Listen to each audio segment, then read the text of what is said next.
Hi Mark, I'm Kevin Wu Zonghuan. My student number is 29. I'm freshman from English department. The title of the speech is The Disarming Case to Act Right Now on Climate Change by Greta Thunberg. When I was about 8 years old, I first heard about something called climate change, or global warming. Apparently, that was something humans have created by our own way of living. I was told to turn off the lights to save energy and to recycle paper to save resources. I remember thinking that it was very strange that humans, who are an animal species among others, could be capable of changing the Earth's climate. Because if we were, and if, and if it was really happening, we wouldn't be talking about anything else. As soon as you turn on the TV, everything would be about that. Headlines, radios, newspapers. You would never read or hear about anything else, as if there was a world war going on. But no one ever talked about it. If burning fossil fuels was so bad that it threatened our very existence, how could we just continue like before? Why were there no restrictions? Why wasn't it made illegal? To me, that didn't add up. It was too unreal. So when I was 11, I became ill. I fell into depression. I stopped talking and I stopped eating. In 2 months, I lost about 10 kilos of weight. Later on, I was diagnosed with Asperger syndrome, OCD, and selective mutism. That basically means I only speak when I think it's necessary. Now is one of those moments. Applause. For those of us who are on the spectrum, almost everything is black or white.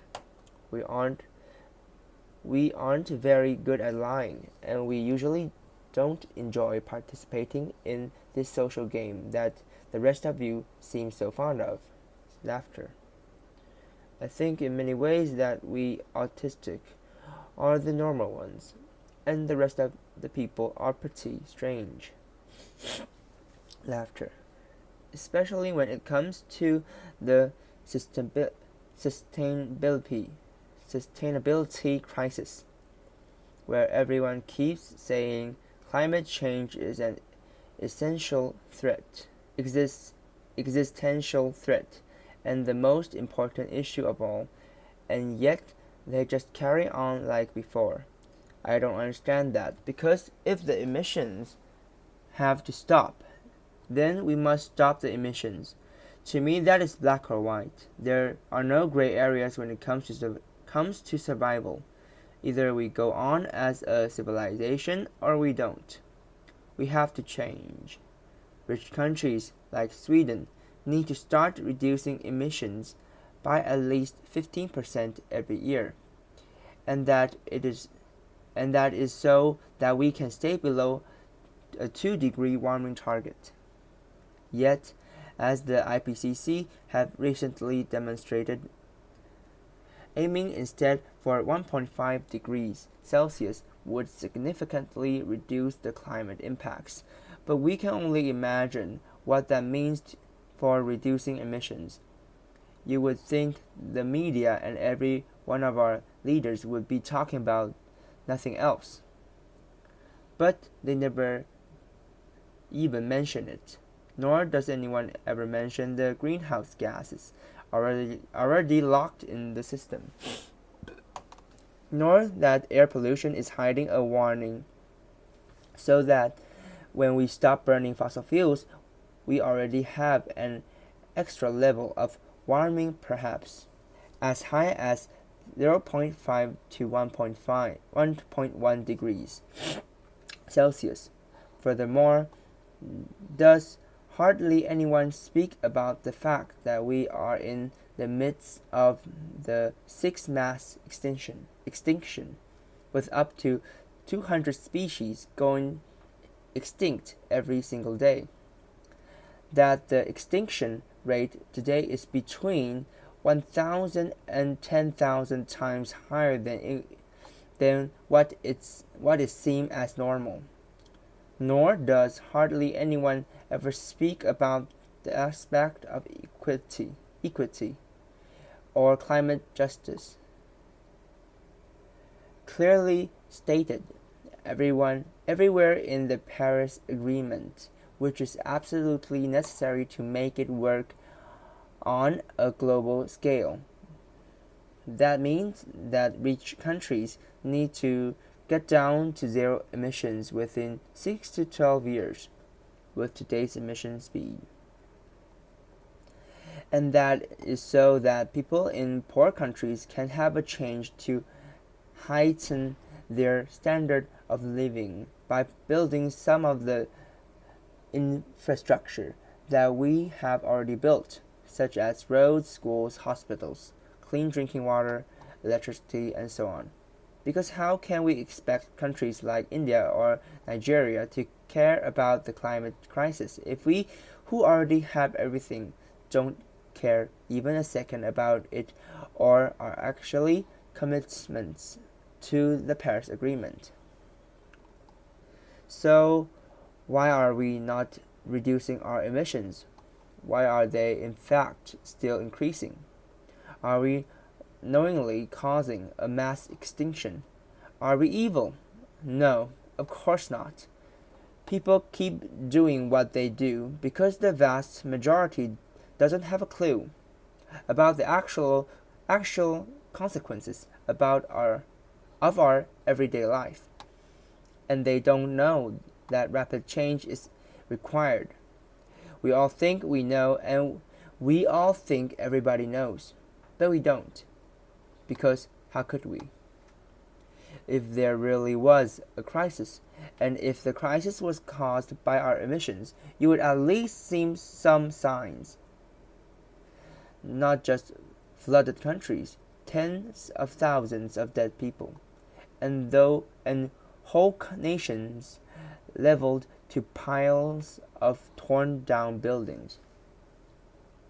You would see some restrictions, but no, and no one talks about it. There are no emergency meetings, no headlines, no breaking news.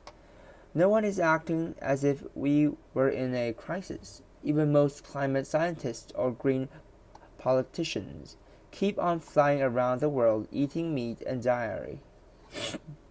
If I live to be 100, I will be alive in the year 2103. When you think about the future today, you don't think beyond the year 2050.